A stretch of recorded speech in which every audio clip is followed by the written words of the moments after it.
Mark, welcome to another episode of Technically Speaking.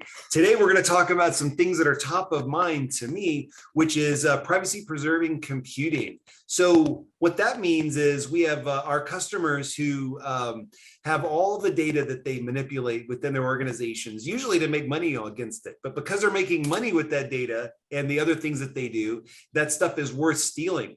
And when we thought about it, there were kind of three areas that I'd love it if you talk to us about that are more or less understood. There's what happens with your data when you're storing it, what we call that data at rest, what happens when you're moving it around, and what happens when you're using it.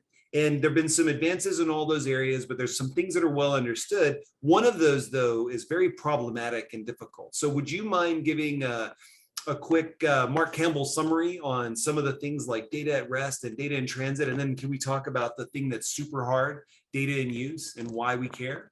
If you think about it, right, you've got some data, it has some intrinsic value, so you want to protect it, so you encrypt it. But that data lives in three different states. I mean, you can almost think of it like kind of solid, liquid, gas kind of thing, that when your data is at rest, right, this is data that you've stored, it's on some disk drive, it's in the cloud someplace, and if you've encrypted it, it's sitting out there, someone can go take a look at it, but unless they have the key, they can't actually see what the information inside that data might be.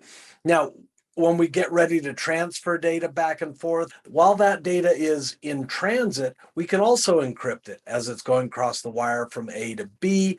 And so if someone is in the middle and they get a copy of that data while it's in transit, unless they have the key, they don't get to see any of the goodies inside of that data. The tricky thing comes, though, in data in use. Let's say I sent you my missile launch codes. I don't really have missile launch codes, but if I did, I definitely would send them to you.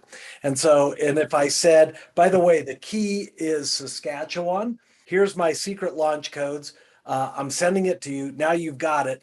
You're going to take that key and you're going to unlock it and you're going to take a look at those launch codes. Now, if a bad actor was on your machine, they could peek over the fence, so to speak, inside memory and take a look at an image of that information after you've used the key to decrypt it.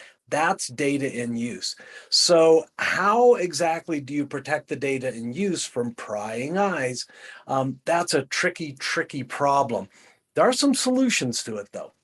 So Mark, when you describe these different areas, a couple of things that you mentioned, which is this data at rest idea, is something that I use on my work computer and on all my personal computers, which is I encrypt the data once it's on a disk drive. And so we see that being pretty common. And then the idea of this data in transit, we also use that. If I'm buying tickets to a baseball game, I'll probably see something that says, look, are you ready to go to a secured communication? Is it HTTPS?